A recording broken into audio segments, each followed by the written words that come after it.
Claus. El curso que estamos desarrollando hoy es Estudio de Diagnóstica 1, ustedes están en el séptimo ciclo, tiene un total de horas solo teóricas de 2 y el peritaje que también está descrito, ¿no? Son de 2 también. ¿Ya? Este es un curso obligatorio y bueno, ahí está mi correo y el correo también del doctor Roberto Eras. El delegado asumo que sigue siendo Miguel, ¿no? Con él vamos a trabajar hasta ayuda diagnóstico 3.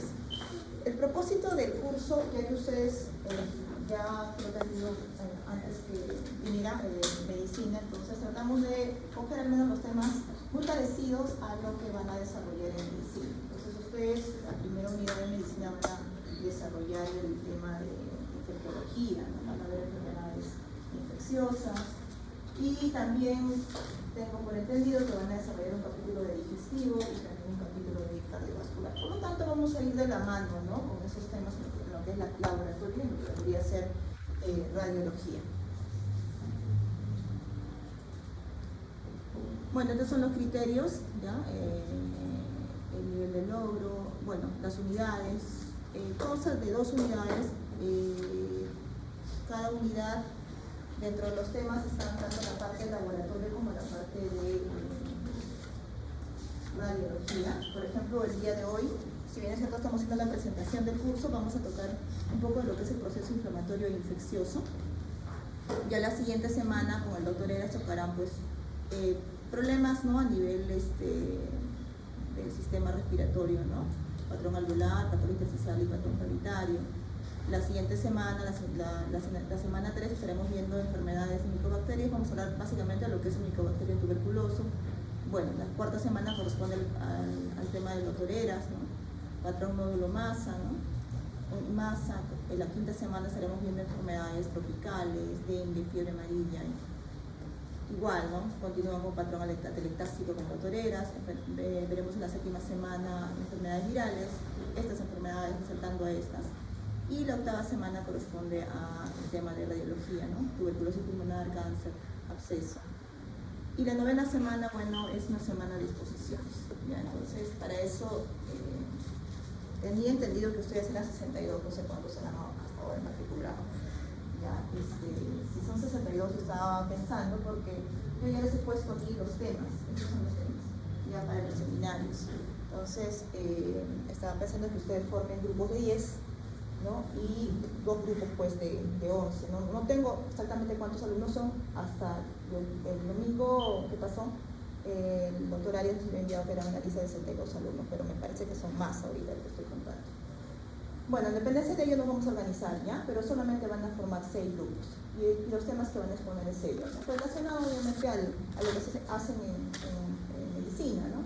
Enfermedades infecciosas, vamos a hablar de salmonelosis, ustedes van a hablar de salmonelosis, brucelosis, el tema específico de meningitis, el virus de inmunodeficiencia humana, COVID, ¿ya? E hidratidosis. Y un grupo hablará pues sobre la resistencia antimicrobiana, BLE, ¿no? Y AMC. ¿Ya? Entonces, para eso tienen que formar grupos. La formación de grupos es por afinidad, ya como les decía, 6 grupos con 10 integrantes y habrá pues en dependencia, ¿no? De cuánto matriculado, varios grupos que tendrán 11, ¿no? 11 integrantes en algunos casos. ¿Ya? Esta unidad bueno, tiene un ponderado del 50%. ¿Ya? El examen escrito de laboratorio, el 40%, escrito de radiología, el 50%. ¿Ya? Aquí el seminario viene a ser otro 10%, que es de laboratorio, y todo ello hace un 100%. Si recuerdan, cuando llevábamos el curso de introducción, nos tomábamos pasitos, ¿no? Entonces, si les colgaba un examen en el aula virtual, y ustedes desarrollaban, ¿no? O tareas, creo que les dejaban, si no recuerdan. Entonces, para el curso de ayuda diagnóstico 1, no he optado mejor que ustedes expongan, por eso está en esta unidad y en la siguiente unidad también seminarios. ¿Ya? La exposición es a voluntad de ustedes, suficiente con 2 expositores, y el restante de los integrantes del grupo pues deben conocer también del tema, ¿no? Es presentación del trabajo en sí y también la exposición, ¿no? en PPT. El aula virtual está habilitada, por lo tanto, particularmente para mí, no me es indispensable que ustedes me entreguen en físico el trabajo, ¿no? Lo pueden colgar en el aula virtual y yo ir revisando, ¿no? Mientras ustedes están exponiendo del aula virtual, ¿ya? La monografía estoy hablando. Igual el PPT, lo tienen que colgar en el aula virtual. Bueno, la segunda unidad está compuesta por 7 semanas. Empiezan con un tema de radiología, patología y destino. Hablaremos conmigo de enfermedades de transmisión sexual, luego tienen imagenología en el sistema gastrointestinal con el doctor Eras. Tocaremos un tema de hepatitis, ¿no? Hepatitis crónica, cirrosis hepática, sistema vascular, el método de estudio arterial y venoso con el doctor Eras, síndrome de absorción intestinal, ¿no? Pruebas diagnósticas de mala absorción, ¿no? Todos los temas que están aquí pues están relacionados al diagnóstico, ¿no? A aquellos exámenes que existen pues para el diagnóstico de las patologías que ustedes están desarrollando en este día.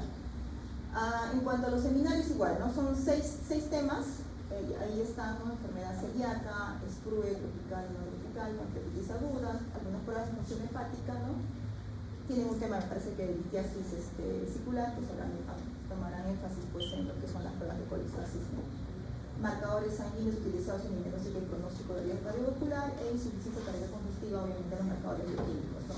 O sea, dan una pequeña introducción de lo que qué cosa es, por ejemplo, una pancreatitis aguda y todo, y lo que ustedes se van a enfocar son sobre las pruebas diagnósticas y si es que existe algún marcador de laboratorio pronóstico o decisivo para lo que es el tratamiento, también lo tendrán que exponer, ¿no? Tienen que enfocar a lo que debería ser el laboratorio. Esta unidad, igual, ¿no? Tiene porcentaje del 50%, el ponderado para el examen escrito de laboratorio es el 40% y el examen escrito de radiología es el 50%, el seminario es el 10%, todo eso suma el 100%. La bibliografía, pues ustedes ya es la misma que hemos llevado desde introducción a la ayuda diagnóstica. Si no recuerdo, los 2 libros les he colgado, me parece, en el aula virtual, asumo que todos ustedes lo deben tener descargado, ¿no? Y esto, que es la misma bibliografía que lo están llevando también desde introducción a la ayuda diagnóstica para lo que es radiología. Ya, algunas consideraciones. Saben muy bien que no existe un examen sustitutorio, ¿ya? Ni aplazados. La nota aprobatoria es 11, si tienen 10.5 al final del promedio se sobreentiende, ¿no? Que va a ser 11, si es 10.6, 11, si es 10.4 va a ser 10, no estamos hablando al final del promedio, pero si en la unidad de un examen sacaron 10.4 sigue siendo 10.4, si sacaron 10.5 sigue siendo 10.5, 10.6 sigue siendo 10.6, solamente se va a redondear en el promedio final. En caso de tener algún tipo de problemas, supongo que esas indicaciones se lo deben tener en cualquier otro curso, no pueden asistir al seminario, no pueden rendir algún examen. La recomendación siempre es que hagan una presentación, una justificación escrita hacia la Secretaría de la Universidad, ¿no?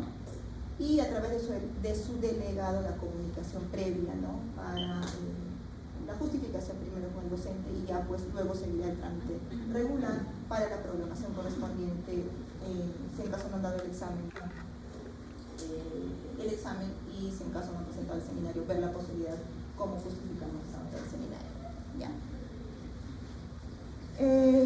Enfermedades, ¿no? Se entiende, ¿no? Que son una causa de justificación, ¿no? Viajes, no, bueno, pero si soy el único responsable de mi familiar y mi familiar está enfermo, ¿no? Y tiene que viajar a una ciudad, bueno, se sobreentiende también que sí se le puede exonerar el examen, ¿no? Ya. Bueno, para aprobar el curso de ayuda diagnóstica tendrá como mínimo requisito aprobar las 2 áreas de manera independiente. Bueno, esto se ha estado aplicando anteriormente, ¿ya? Pero lo que sucedía antes, voy a quitar ese cápite, ¿ya? Lo que sucedía antes era de que aprobaban laboratorio, pero sacaban pues malísima nota en radiología, ¿no? Es un decir, ¿no? Se sacaban 20 en laboratorio y jalaban con 9, ¿no?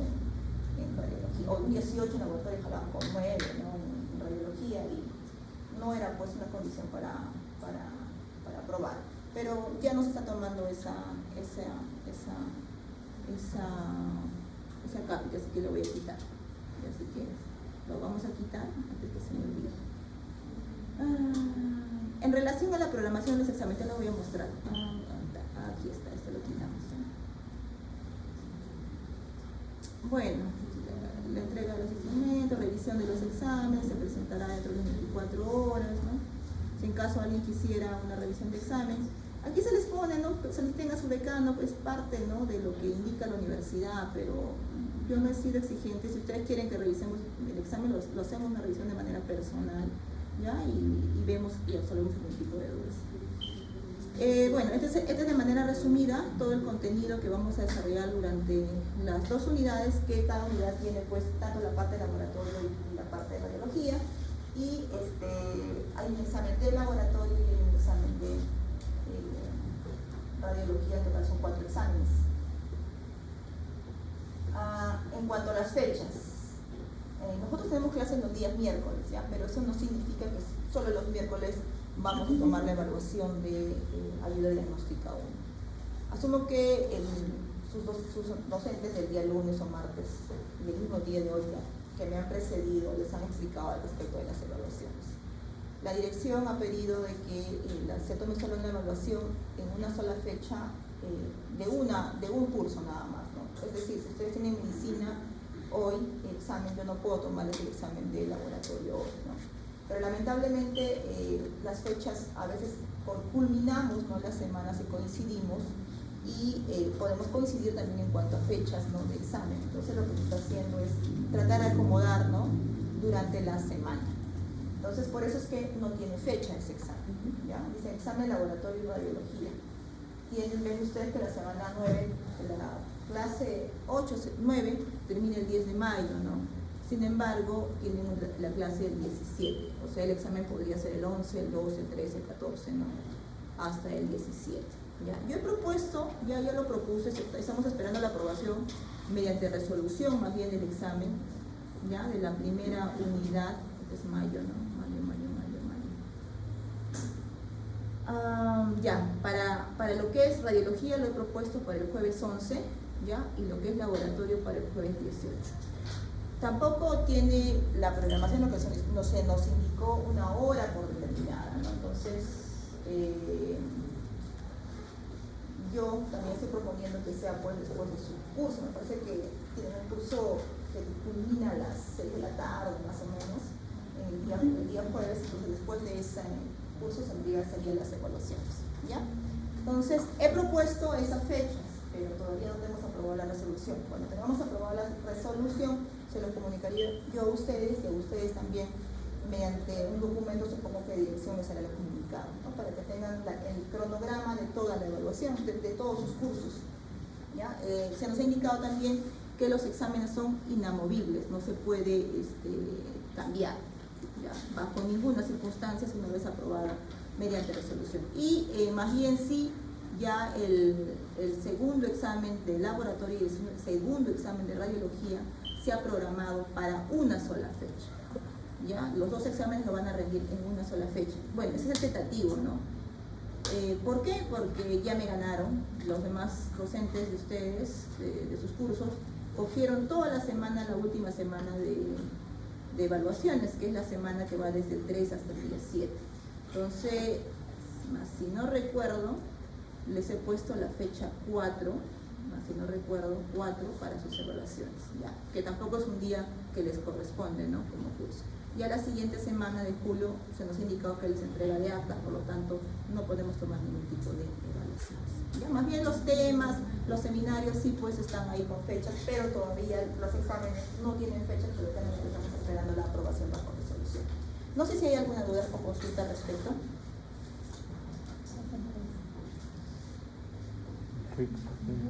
¿Consultas, dudas?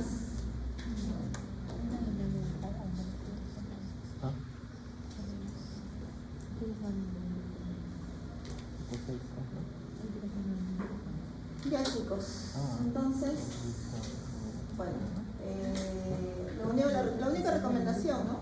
Estudien, no dejen de lado, no estudien en los tiempos correspondientes. He visto en su programación de los exámenes que prácticamente en una semana son full exámenes de todos los cursos, entonces no se descuiden. Cuando les haga la resolución van a ver que todo va a estar, al menos en la última unidad, todo va a estar afinado, toda una semana full exámenes. Entonces, estudien, ya no dejen para último momento el estudio, ¿no?, de cada tema que desarrollen. La única recomendación. ¿Qué cosa pregunto? Usualmente lo que se pone en sus diapositivas, ¿no? O alguna otra información que podría estar en su libro. Ya chicos. A ver, entonces, en vista que no hay preguntas, no hay dudas, iniciamos.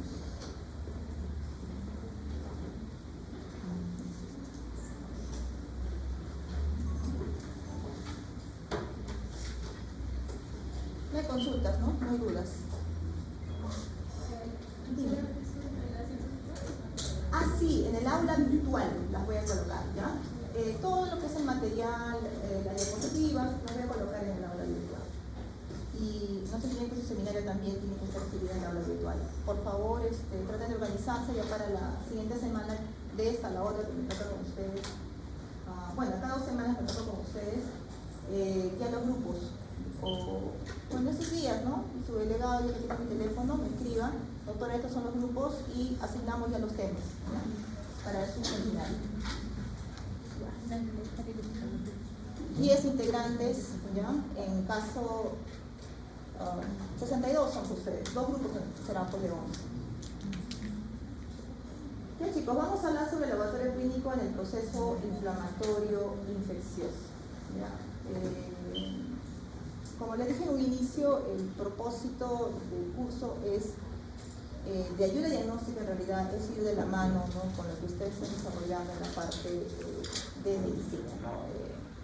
Potenciar, ¿qué sería? Claro, potenciar los conocimientos que ustedes ya tienen, ¿no? en medicina, ¿no?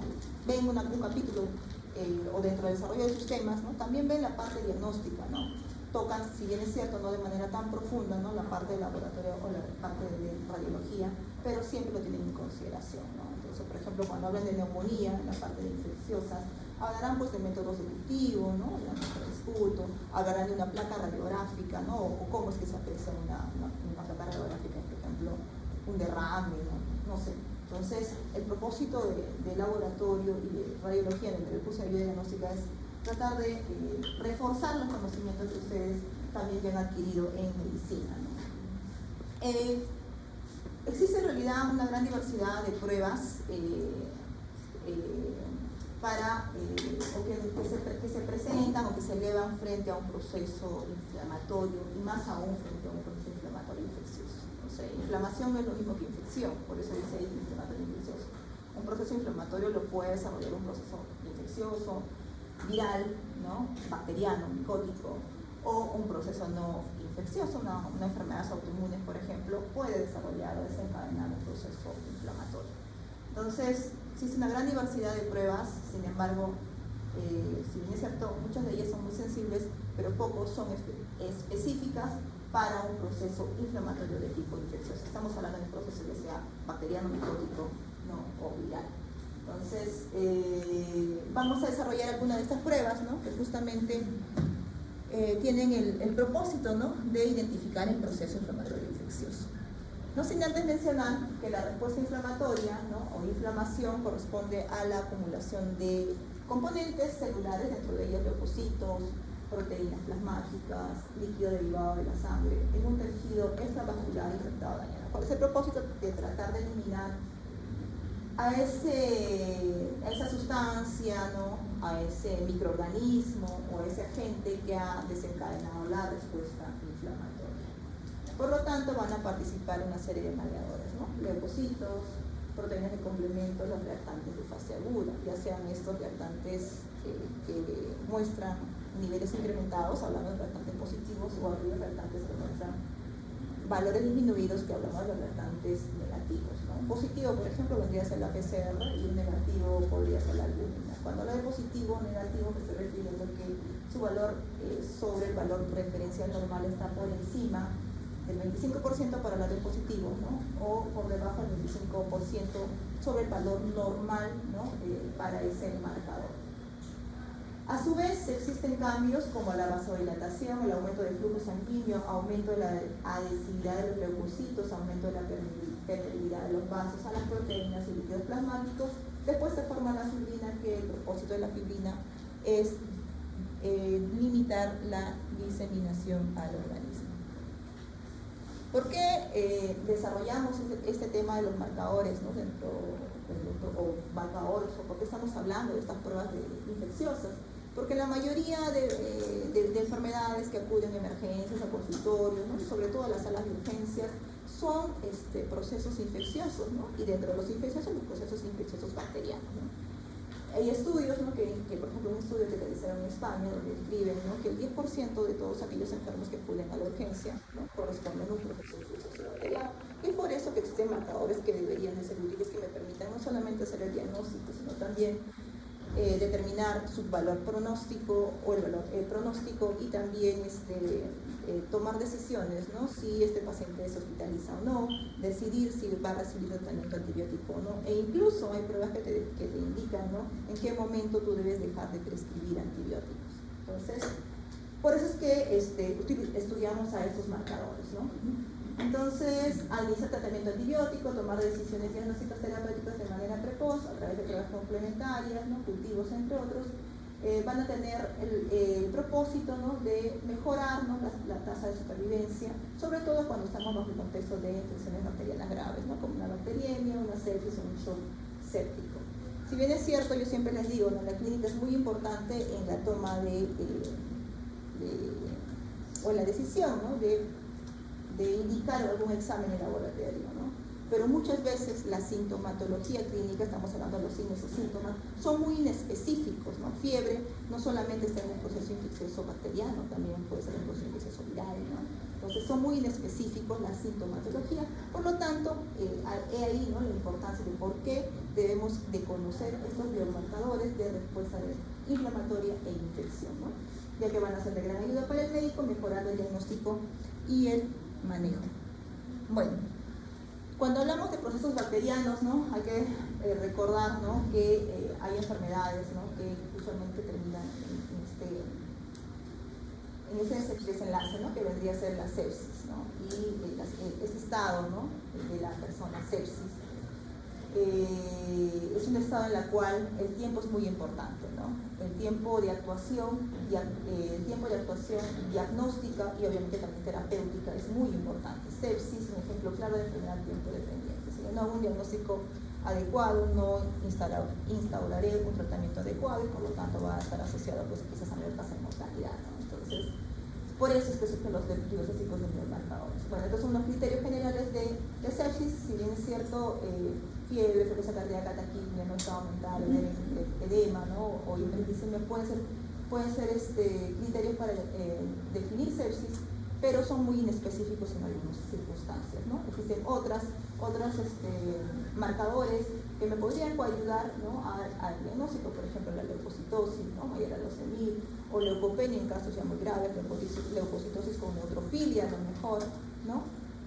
O cuando en el frotis de sangre periférica yo encuentro, ¿no? más del 10% de formas inmaduras, hablamos de la desviación, ¿no? y de la desviación izquierda. Por otro lado, tenemos otros marcadores que son los reactantes de fase aguda, como son la proteína C reactiva, ¿no? o la procalcitonina elevada, que se van a hacer por encima, ante un proceso séptico, por encima de las dos desviaciones estándar de su valor normal, ¿no? Y hay también, ¿no? exámenes o pruebas, ¿no? Manifestaciones, ¿no? o variantes hemodinámicas como hipotensión, ¿no? que están presentes en un proceso séptico. Podemos tener también dentro de una sepsis marcadores que nos indican, ¿no? una falla, una difusión orgánica, como es la trombocitopenia, ¿no? Si bien es cierto, en un proceso inflamatorio reciente lo que vamos a encontrar es trombocitosis, ¿ya? es un reactante de fase aguda. Ya cuando existe una disfunción orgánica, vamos a encontrar trombocitopenia, ¿no? menos de 100.000 plaquetas en sangre periférica, e incluso, ¿no? hiperbilirrubinemia, ¿no? más de 4 miligramos por decilitro. ¿Qué me indica la hiperbilirrubinemia? ¿Pero viene de quién? Pero viene directo, usualmente lo que hay es una destrucción, ¿no? de las células rojas. Hay pruebas, ¿no? dentro del contexto de la sepsis también, que me indican de que está generándose, ¿no? un daño a nivel del tejido, como es el nivel de lactato, ¿no? Niveles de lactato, incluso, ¿no? algunos están por encima de 4, ¿ya? Son sugerentes, ¿no? De alta mortalidad. Bueno, sepsis graves es sepsis más disfunción orgánica, y otro concepto de shock séptico es sepsis grave más hipotensión, ¿no? Refractario a intravenosos, o sepsis más hiperlactemia. Ya. Entonces yo les estoy hablando de marcadores, ¿no? De procesos infecciosos, pero ¿qué cosa es un biomarcador? ¿No? Es una aquella molécula medible en una muestra biológica de forma objetiva, sistemática y precisa, cuyas concentraciones habitualmente séricas se constituyen indicadores de grado de respuesta inflamatoria sistémica provocando por un proceso infeccioso. La utilidad diagnóstica, pronóstica, ¿no? Incluso de decisión terapéutica. Estos son algunos criterios de un marcador ideal. No todos cumplen, ¿no? con estos criterios, pero un marcador ideal debería permitir un diagnóstico precoz de la enfermedad, ¿no? Cuantificar la gravedad y estratificar el riesgo, identificar a los pacientes con infección grave, estamos hablando de sepsis, ¿no? Sepsis grave o síndrome de shock séptico, con una máxima sensibilidad y especificidad y valor predictivo positivo, y descartar casos con riesgo de mala evolución con la mayor especificidad y valor predictivo negativo, ¿no? Un marcador ideal me debería permitir monitorizar la evolución de la infección bacteriana y su respuesta al tratamiento de forma que sirva de guía para la terapia antibiótica. Bueno, aquí les traigo toda una lista de marcadores, ¿no? Biomarcadores de procesos inflamatorios infecciosos, pero sin embargo pues hay pocos que están subrayados en realidad, ¿no? En rojito. Todos los demás existen, ¿ya? Pero no han sido reproducidos, ¿no? O no comúnmente uno lo va a solicitar en un laboratorio. ¿Por qué? Porque puede ser que muchos de ellos, como por ejemplo las citoquinas, ¿ya? Si bien es cierto, son muy específicas y sensibles tanto para la parte diagnóstica como para la parte pronóstica en cuanto a procesos infecciosos, inflamatorios infecciosos, la habilidad, ¿no? La estabilidad de la muestra hace que no sea de mucha utilidad. Por eso es que no se suele pedir una interleuquina, por ejemplo, o una interleuquina 6, cuando por ejemplo estoy sufriendo una sepsis, ¿no? A diferencia, ¿no? de estas proteínas de lactante de fase aguda, que no son las únicas, ¿no? La PCR y la PCT, sino hay otras, ¿ya? Por ejemplo, la ceftibinógeno, ¿no? La ferritina también, pero esta PCR y la PCT suelen ser las más utilizadas, ¿no?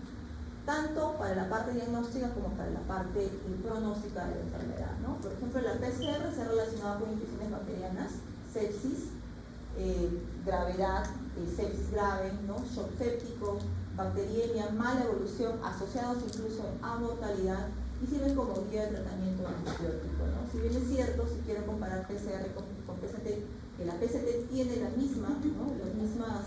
los mismos, podemos decirlo, beneficios, ¿no? En cuanto a lo que es diagnóstico, lo que es pronóstico, e incluso instauración de tratamiento en caso de la PCT, la sensibilidad y la especificidad de la PCT es mucho mayor que la del PCR.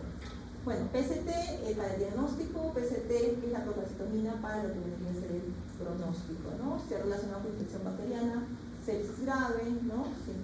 Sepsis grave o shock séptico, con la mortalidad me sirve para predecir lo que es bacteriemia,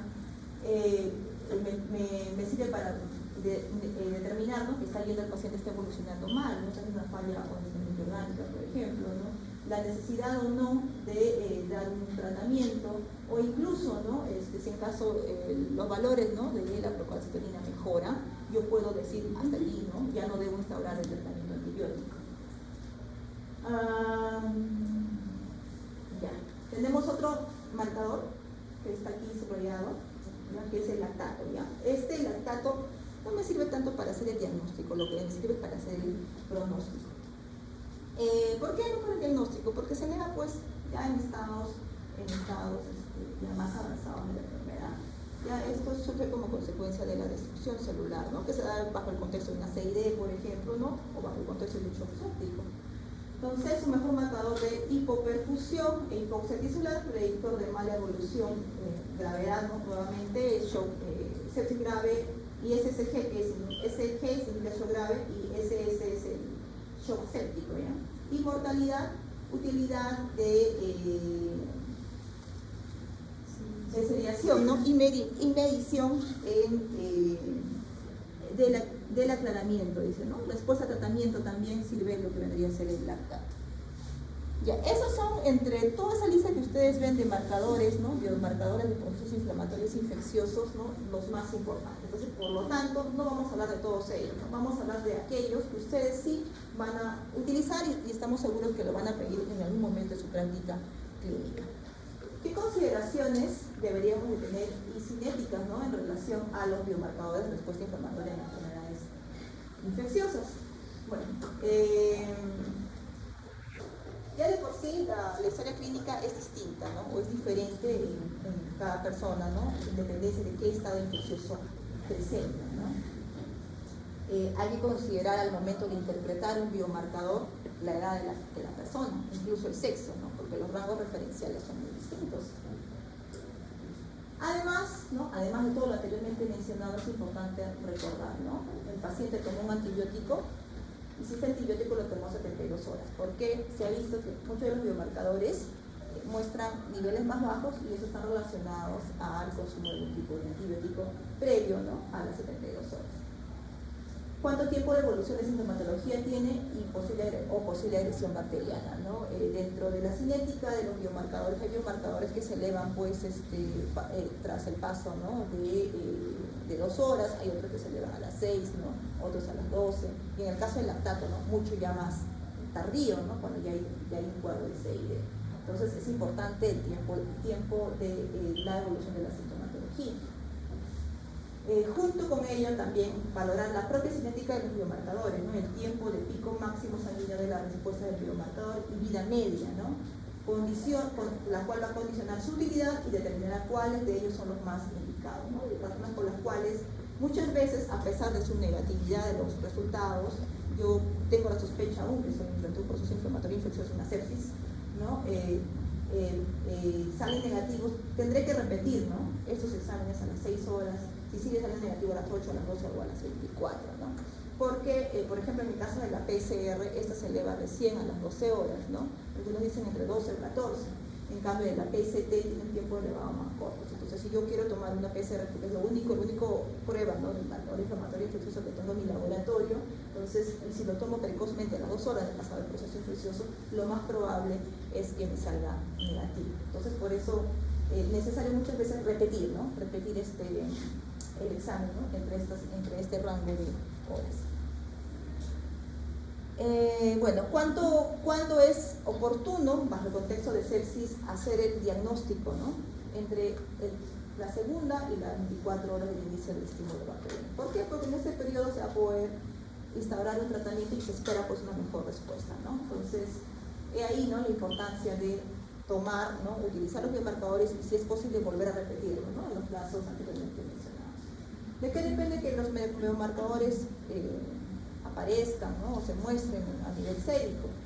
De todos aquellos factores que lo estimulan, ¿no? Como prácticamente las interleuquinas que están participando dentro del sistema inflamatorio. Hablamos de interleuquina 1, 6, 8, 10, ¿no? Factores de necrosis tumoral, los cuales pues tienen una rápida respuesta y hacen pues que alcancen su nivel máximo, ¿no? Y como consecuencia de ello pues surgen los biomarcadores, ¿no? En caso de la PCR, la PCT, ¿no? Y la LDH, que suelen ser, ¿no?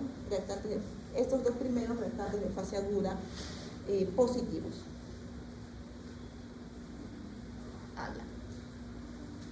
En esta gráfica ya vamos a ver un poquito de lo que es la cinética de estos principales, tanto de la procalcitonina como de lo que debería ser la PCR. La procalcitonina es este rojito, y la PCR es esta que es un color medio café, ¿no? Como pueden apreciar, la procalcitonina tiene en cuanto a tiempo, ¿no? Su elevación o su posibilidad se hace más precoz ante el proceso infeccioso, ¿no? Inflamatorio infeccioso. A partir de las 2 horas o 3 horas que se está elevando, ¿no? Y su pico máximo suele ser, ¿no? Entre las 12 horas, ¿ya? Y tiende a descender una vez pasado, ¿no? El estímulo, su tiempo, ¿no? de eliminación también es un poco más corto. A diferencia de la PCR, ¿no? Que se empieza a elevar, ¿no? A las 12 horas, ¿no? Cuando está en pico máximo la PCT, y su periodo máximo, ¿no? Suelen ser entre las 24 a las 48 horas. Y se menciona también, ¿no? De que si queremos comparar lo que es procalcitonina con PST, el tiempo de eliminación de la PCR suele ser posterior. ¿Qué quiere decir esto? ¿No? Que si ya pasó el proceso inflamatorio infeccioso que estaba ocasionando que se eleve la PCR, se eliminó, podríamos decir, el proceso inflamatorio, aún la PCR o los valores de PCR van a persistir o van a estar presentes, ¿no? Entonces, no me sirve para mucho valorar, ¿no?, si la persona ha resuelto su cuadro o no, ¿no?, a diferencia de lo que vendría a ser la PST. Vamos a hablar de la proteína C reactiva. Tiene este nombre porque esta proteína C reactiva precipitó el polisacárido C del Streptococcus pneumoniae. Es una pentraxina sintetizada por el hígado y es una de las pruebas pues, que todo laboratorio lo tiene, ¿no? Por lo tanto, se utiliza, ¿no?, como un biomarcador de referencia de respuesta inflamatoria sistémica. Lamentablemente tiene limitaciones, ¿no? Entre ellas se encuentra la cinética, que hace un momento yo expliqué, ¿no?, el tiempo tardío que tiende a elevarse a comparación con la procalcitonina, 12 horas, ¿no?, 12 a 14 horas eleva la PST, y que no solamente un proceso infeccioso eleva el PCR, sino también un proceso inflamatorio de cualquier tipo. Por ejemplo, lupus, una artritis, ¿no?, que eleva la proteína C reactiva. Procesos neoplásicos también que eleva la proteína C reactiva. E incluso, ¿no?, frente a condiciones de aterosclerosis, para predecir el riesgo de aterosclerosis, ¿no?, riesgo trombótico, se utiliza la determinación de la PCR a través de la medición de la PCR ultrasensible, ¿no?, de esas personas que pueden padecer a futuro, ¿no?, un riesgo de aterosclerosis. Los valores normales, entre 0 a 8 miligramos por litro, dependencia de la edad y del sexo y de la raza, ¿no? A partir de los 10 años, 70 años, sube a 10 miligramos, que es el límite superior, y podemos, ¿no?, calcular la PCR en dependencia de la edad a través de esta fórmula, ¿no?, que es, por ejemplo, en mujeres de 25 a 70 años, se fija su límite superior sumando, ¿no?, 7 miligramos al cociente de edad, entre 65, ¿no?, en el caso de hombres que van de 25 a 70 años, ¿no?, sumando 1 miligramo por litro al cociente de edad entre 65, ¿no? Bueno, entonces son algunas situaciones de lo que yo les mencionaba, que no solamente el proceso infeccioso te eleva, ¿no? Por ejemplo, el ejercicio intenso hace que tus niveles estén elevados de PCR, ¿no? Un resfriado común no es ocasionado por la bacteria, igual, ¿no?, el embarazo, ¿no? Procesos no sistémicos, ¿no?, gingivitis, ¿no?, una convulsión, la depresión, la obesidad, ¿no?, va a tener niveles elevados a estos rangos, elevación moderada en pancreatitis, tumores malignos, ¿no?, enfermedades de tejidos conectivos, inflamatoideas, y elevaciones altas, mayores a 10, ¿no?, procesos infecciosos bacterianos, las cuales tienen pues, una sensibilidad y especificidad del 85%, ¿no? Y si se dan cuenta, no solamente niveles muy elevados están en procesos bacterianos, ¿no?, sino también en traumatismos graves, accidentes, por ejemplo, o vasculitis sistémicas. Entonces, muy inespecífico, ¿no?, para el diagnóstico de infección bacteriana. A diferencia de la procalcitonina. ¿Qué es la procalcitonina? Es un precursor de la calcitonina, que se secreta a nivel de lo que es la glándula tiroides. En condiciones normales se secreta mínimamente, de tal manera que esta procalcitonina va a ser indetectable en el suelo, ¿no?, de una persona normal. Pero ¿qué pasa frente a procesos infecciosos, ¿no? No solamente la tiroides, si en caso tiene tiroides, ¿no?, va a sintetizar la procalcitonina, ¿no?, sino también otras células del organismo, no solo la tiroides. ¿Y qué es lo que estimula, ¿no?, esto? Las endotoxinas de las bacterias. Entonces, por eso es que solo bajo estas circunstancias, un proceso bacteriano, ¿no?, se ha demostrado que están elevados. Sería ideal, ¿no?, pero lamentablemente tiene falsos positivos, ¿eh? Que vamos a ver. En la mayoría de veces, ¿no?, solo se elevan frente a circunstancias bacterianas, ya les dije el tema de la endotoxina. toxina, ¿no? De las bacterias que estimulan, ¿no? Unos que se secreten y otros inhiben que se conviertan de acalcitonina, ¿no? De procalcitonina a calcitonina, ¿no? Recordando que la procalcitonina es el precursor, ¿no? De la calcitonina. La procalcitonina sirve no solamente para el diagnóstico de procesos infecciosos, sino también para poder decir, ¿no? Si es que este está en bacteriemia, si es que está en un cuadro quizás ya mucho más grave. Aquí tenemos un valor normal, ¿no? Personas sanas, según esos puntos de cortes pesados en nanogramos por mililitros, menor a 0.05. No es sugerente de una infección bacteriana posible mayor a 0.1, probable mayor a 0.5, ¿no? Posible sepsis, ¿no? Ya estamos hablando de una gravedad mayor a 0.5, probable bacteriemia, valores entre 1 y 2. Pacientes, ¿no? Con infecciones virales van a tener siempre valores, ¿no? Menores a 0.5, pacientes con infecciones bacterianas localizadas igual, menores a 0.5, e inflamación crónica a enfermedades inmunes a 0.5. Entonces sus rangos, ¿no? Sobre todo, ¿no? Si se encuentran entre 5 y 10 son muy diferentes de ya gravedad del cuadro, ¿no? Sepsis grave o shock séptico, ¿no? Entonces no solo es diagnóstico, ¿no? Sino también gravedad del cuadro.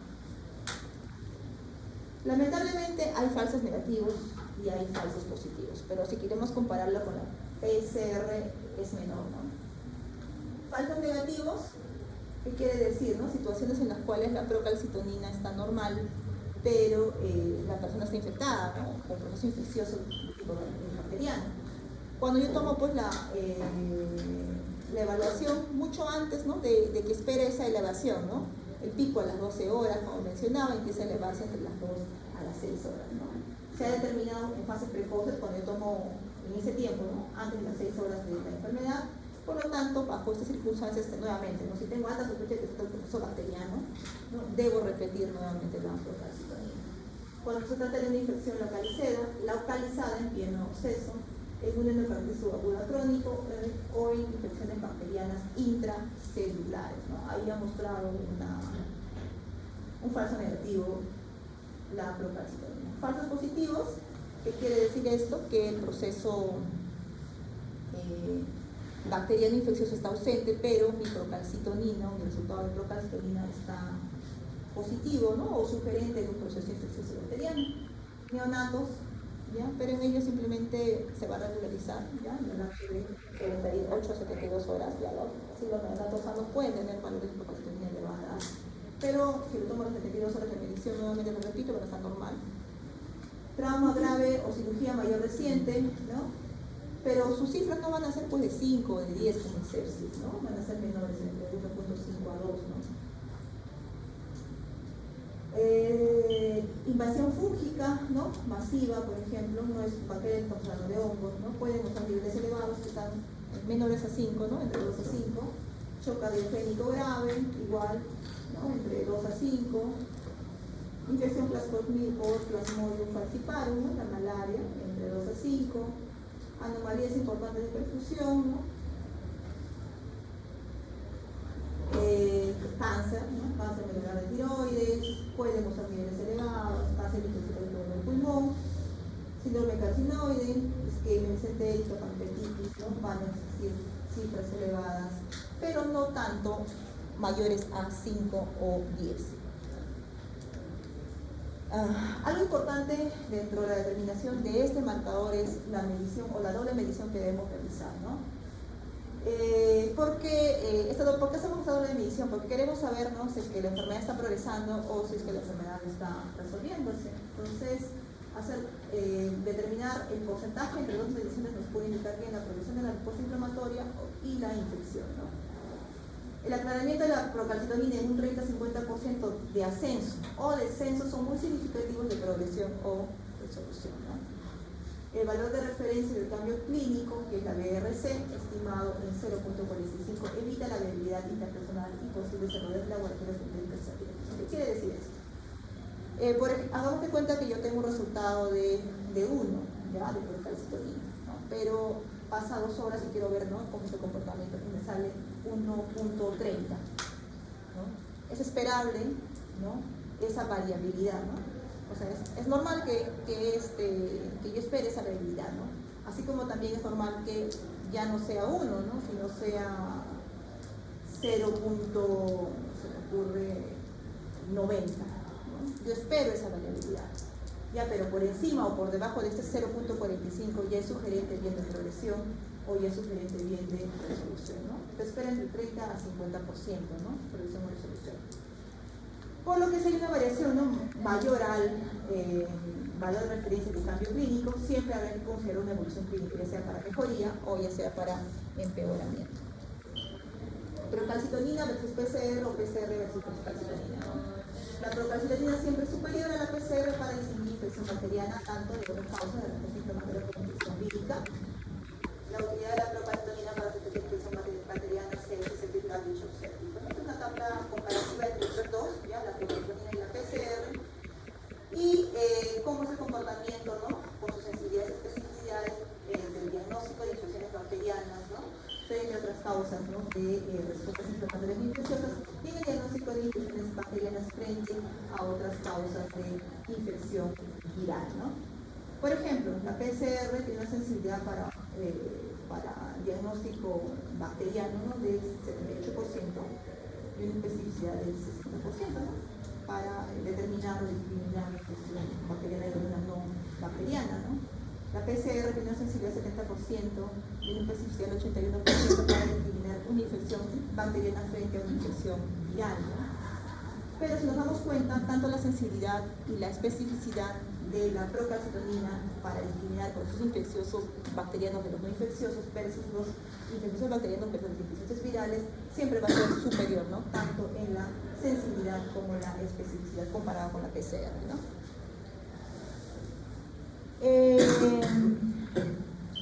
¿Qué utilidades yo les puedo dar a estos biomarcadores que hemos mencionado, ¿no? Más que a la PCR, al PCR, ¿qué utilidad? Me sirve para predecir la bacteriemia, ¿no? ¿Para qué yo quiero predecir la bacteriemia, ¿no? Para tomar decisiones, ¿no? ¿Qué más hacer? O sea, no solamente me sirve decir hay bacteriemia, ¿no?, sino también quiero saber qué bacteria es la responsable de, ¿no? Hacer hemocultivos, hacer cultivos, ¿no?, administrar tratamiento antibiótico adecuado y de manera precoz, ¿no? Entonces, para eso me sirven esos marcadores, ¿no? Y como les decía, más la procalcitonina que la PCR. Miren, si ustedes tienen un nivel de procalcitonina cuantitativa entre estos rangos, ¿no?, menos de 0.5, de 0.5 a 1 o el mayor de 1, ¿qué tendrá mucho más riesgo, ¿no? Aquella persona que tiene riesgo de valores de 1 nanogramo por mililitro, ¿no?, más de eso, para evolución a sepsis grave o a shock séptico. Entonces, bajo estas circunstancias, ¿qué debo hacer? Desde el punto de vista clínico, no tiene criterios de sepsis, haré, pues, a pesar de que no tiene criterios de sepsis, tienen estos valores, tomaré, pues, hemocultivos y iniciaré tratamiento antibiótico, ¿no? Hay una monitorización clínica. Si tienen criterios clínicos, tomaré la misma conducta y adoptaré, ¿no?, tratamiento antibiótico. Si estoy en sepsis grave o en sepsis o en shock séptica, ese paciente ya no va a ser manejado, pues, en manera ambulatoria, ¿no?, sino va a ser manejado en unidad de cuidados intensivos. Ahora, si la procalcitonina está más de 10, existe más del 95 al 98% de probabilidad de bacteriemia y evolución a sepsis grave o shock séptico, ¿no? Hay un gran riesgo de mortalidad, ¿no? Y siempre, pues, valorar el ingreso a UCI. ¿Qué pasaría, ¿no?, si mi procalcitonina es menor de 0.5, ¿no?, nanogramo por mililitro? Si no hay criterios, ¿no?, de infección, quizás no haya la necesidad de tomar el hemocultivo, ¿no? De todas maneras hay que evaluar de manera independiente el caso clínico, ¿no? Pero si hay criterios de sepsis, ¿no?, de shock séptico, tengo que tomarle, pues, un hemocultivo, tengo que darle antibiótico, ¿no?, y controlar, ¿no?, tomar un nuevo examen. ¿Por qué? ¿Por qué tomar un nuevo examen? Porque a lo mejor, ¿no?, la toma ha sido realizada recientemente, menos de las 6 horas, por lo tanto hay que repetir la procalcitonina, ¿no?, a las 6, 12 o 24 horas, ¿no? O a lo mejor tratar de manera independiente porque se trata a lo mejor no una infección diseminada, sino solamente una infección localizada. ¿Cuál es la utilidad más, ¿no?, de la procalcitonina? Procalcitonina como guía de administración de la terapia antibiótica. Si tengo un valor menos de 0.1, la probable etiología bacteriana es casi imposible, ¿no? Entonces no será necesario ponerle tratamiento antibiótico. Lo mismo sucede, ¿no? Si mi valor está entre 0.1 a 0.24, pero sin embargo, si el punto de corte está entre 0.25 y 0.5, entonces sí existe la probabilidad de que sea causa bacteriana y por lo tanto deberé dar tratamiento antibiótico, ¿no? Lo mismo sucede cuando me encuentro pues con valores de 1, ¿no? O con valores de 10, ¿no? Más aún con valores de 10, donde existe bacteriemia, debo realizar tratamiento antibiótico, ¿no? Y la conducta terapéutica anteriormente mencionada, su ingreso a lo que debería ser a UCI. En caso de neumonía, este marcador de la procalcitonina hay que sospecharlo, obviamente bajo el contexto clínico, ¿no? De todo un cuadro respiratorio, si el PST está mayor a 2 nanogramos por mililitro. Sirve, ¿no? La procalcitonina junto con las escalas que existen, ¿no? Para predecir la capacidad predictiva de las escalas que existen, ¿no? Para predecir en caso de neumonía. Valorarlos en conjunto para ver si los pacientes, ¿no? Requieren, ¿no? Ingreso o no a una unidad de cuidados. ¿Cómo más el uso de la procalcitonina? ¿En qué contexto más se la ha tocado? ¿No? En el contexto de la meningitis. Existe un punto de corte, sí, ¿no? Entre lo que es la procalcitonina para meningitis bacteriana aguda versus una meningitis vírica, ¿ya? Algunos señalan que puede ser entre 0.2 a 0.5, ¿no? Con una especificidad y valores predictivos del 90%, ¿no? Entonces, si yo tengo este punto de corte, probablemente, ¿no? Me encuentro en una meningitis de tipo bacteriano, ¿no? Son estudios, ¿no? Que indican. Otros, por ejemplo, indican que el valor, ¿no? O el punto de corte tiene que ser de 2.13 nanogramos por mililitro, ¿no? Las cuales se tuvo una sensibilidad del 87%, una especificidad del 100%, con un valor predictivo positivo del 100% y un valor predictivo del 99%, ¿no? Entonces, bueno, esos son los diversos tipos de estudios que existen, ¿no? Para poder determinar los meningitis, ¿no? O cuando el valor puede estar por encima de 2 nanogramos por mililitro, puede escribir mejor, ¿no? Una meningitis bacteriana de una viral. La LDH, ¿no? Otro marcador de pronóstico, ¿no? Es el mejor marcador de hipoperfusión e hipoxia tisular, incluido en todas las valoraciones del paciente con sepsis grave y shock séptico. Lucé y compañía, ¿no? Todos los pacientes con lactato mayor a 2.5 deben ser vigilados y monitorizados por su marcador independiente de gravedad, mala evolución clínica y mortalidad, y tiene mayor rendimiento pronóstico cuando se combina con otros biomarcadores de respuesta inflamatoria e enfermedad infecciosa. Bien, otras pruebas, ya, si bien es cierto, estas son mucho más sensibles, ¿no? Como la velocidad de segmentación globular, es sensible pero no específica. Si lo queremos comparar también con la PCR, ¿no? La PCR es mucho más específica en cuanto a infección infecciosa que la BCG. Este parámetro, ¿no? es utilizado para medir también respuesta de fase aguda, que se requiere para la determinación. PCT y PCR utilizamos, si bien es cierto, la sangre total, le sacarán sangre total y lo que valoran, ¿no? Es el suero. Aquí en la velocidad de segmentación sacan también todo, ¿no? Lo que es la sangre, y lo que llevan a procesar es la sangre total como tal, ¿no? En donde, en un tubo con anticoagulante, y lo que hacen es medir la velocidad en la que descienden los eritrocitos expresados en milímetros, ¿no? ¿En cuánto tiempo? En 1 hora. Esta velocidad de segmentación globular es un método indirecto para medir, ¿no? Los implantantes de fase aguda, ¿no? O las proteínas de fase aguda. ¿Qué pasa, ¿no? En un proceso inflamatorio, ¿no? Lo que sucede es que se incrementa, por ejemplo, proteínas, ¿no? Inmunoglobulinas, fibrinógeno, vamos a tener cifras elevadas, y estas, sobre todo el fibrinógeno, lo que hace, ¿no? Es tratar de ayudar a que los glóbulos rojos se acerquen unos a otros y formen mallas, ¿no? Y permitan pues esa precipitación, ¿no? Normalmente los glóbulos rojos tienen fuerzas que evitan de que se repelan, ¿no? No se junten, pero al existir en un proceso infeccioso niveles incrementados de fibrinógenos o niveles incrementados de inmunoglobulinas, por ejemplo, lo que va a existir es de que esas esas fuerzas que tenían normalmente los glóbulos rojos los pierdan, ¿no? Y tiendan a juntarse, ¿no? Y el hecho de juntarse van a notar la posibilidad de precipitar con mayor rapidez, ¿no? A eso se llama velocidad de sedimentación, que en el caso de infección pues está aumentada. Estos cambios, ¿no? Fibrinógeno, ¿no? Y en un menor grado otro tipo de proteínas de fase aguda, ¿no? Permiten el aumento de la agregación de los glóbulos rojos suspendidos en el plasma, formándose el Rolox, ¿no? Que es un fenómeno que se aprecia en el microscopio donde se ve el apilamiento de los glóbulos rojos. Entonces, cambios en las proteínas aumentan la velocidad de eritrosedimentación globular, aumentos moderados de las proteínas extremadamente simétricas como el fibrinógeno, o gran aumento de proteínas moderadamente simétricas como las inmunoglobulinas, ¿no? Ante el proceso infeccioso tenemos inmunoglobulinas. Pero sin embargo, no es específico, ¿no? De procesos infecciosos bacterianos, ¿no? Lo encontramos en otro contexto, ¿no? Aumenta, por ejemplo, el hecho de ser mayor nomás, ya hace que se incrementen sus niveles, ¿no? El sexo, ¿no? Si lo comparamos un varón con una mujer, la mujer tiene niveles más incrementados de la BCG, el embarazo, la anemia, anormalidades en cuanto al tamaño de los glóbulos rojos, macrocitosis. No son factores técnicos, ¿no? Durante el procesamiento, por ejemplo, una temperatura elevada en el ambiente de laboratorio cuando está procesando esta prueba, niveles elevados de fibrinógeno por otra causa que no sea infeccioso, ¿no? Inflamación, neoplasias. También hay situaciones en las cuales puede estar presente la infección, pero sin embargo sus niveles están bajos de la BCG, policitemia, ¿ya?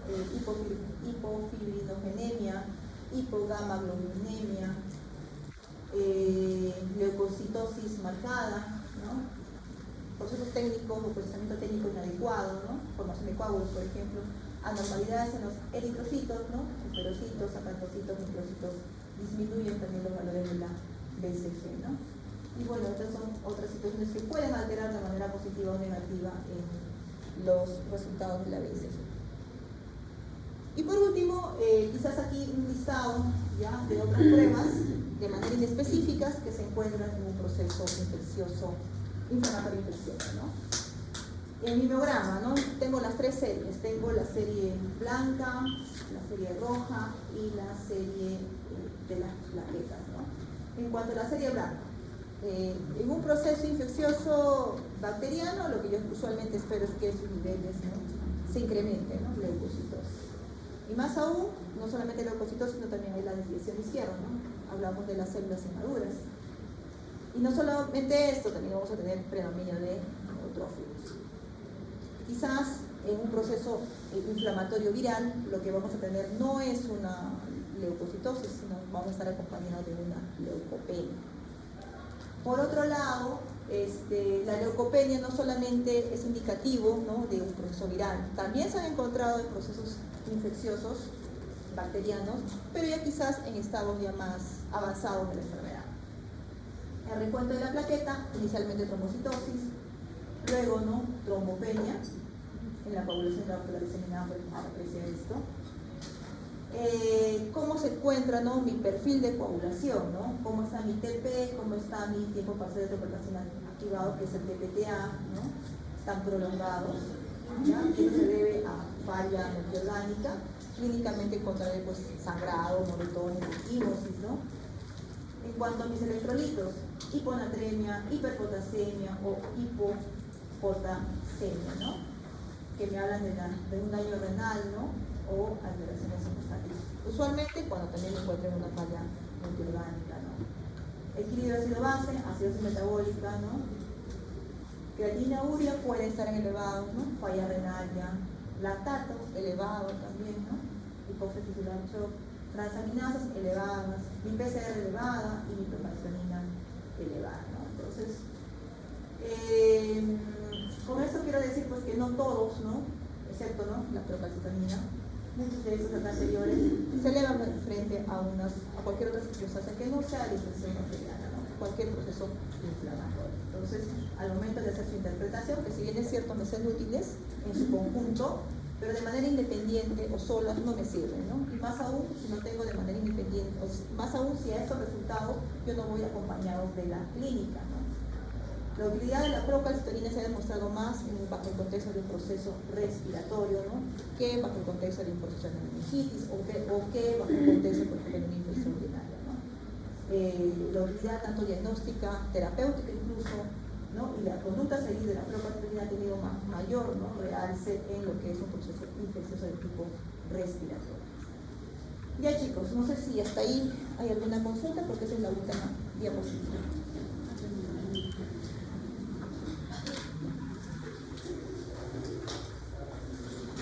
Consultas, dime. ¿En qué situación tienes el valor de velocidad de sedimentación globular podría ser predictivo? Es que no está considerado como un marcador, ¿no?, predictivo, ¿no?, sino como un marcador que es de respuesta aguda. Y es más, ¿no?, ni siquiera es de respuesta aguda de manera directa, sino de manera indirecta. Entonces, te podría coayudar al diagnóstico, ¿no?, pero no es un predictivo bajo un contexto de proceso inflamatorio infeccioso. ¿Cuál sería la diferencia entre los marcadores entre un niño y un adulto consciente? ¿Qué es lo que quieres diferenciar? Si hay una variación. En definitiva, ¿no? Yo les puse el ejemplo ahí en cuanto a la procalcitonina, ¿no? Entonces, cuando ustedes interpreten un resultado, lo que tienen siempre que ver cuando se encuentran frente a un niño, ¿no?, frente a un adulto, sobre todo cuando ya el laboratorio de por sí, ¿no?, cuando es un niño les mandan los valores referenciales ya para el niño. Es diferente, ¿no?, el valor referencial de un adulto versus un niño. En el caso de la procalcitonina, por ejemplo, es normal encontrar pues un valor de 1, ¿no?, en un niño o un neonato, ¿no?, que sería ya muy sospechoso, ¿no?, en una persona adulta. Entonces, sí hay diferencia, no solamente entre estos biomarcadores, ¿no?, sino en toda la lista de pruebas de laboratorio. Los valores referenciales del laboratorio para cualquier, o bajo el contexto de ser niño o ser adulto, o sea, la manera de interpretarlos es distinta, ¿no? Entonces, el laboratorio de por sí te va a colocar valor referencial niño es tanto, ¿no?, para que tú, de acuerdo a eso, sepas qué hacer. ¿Alguna otra consulta?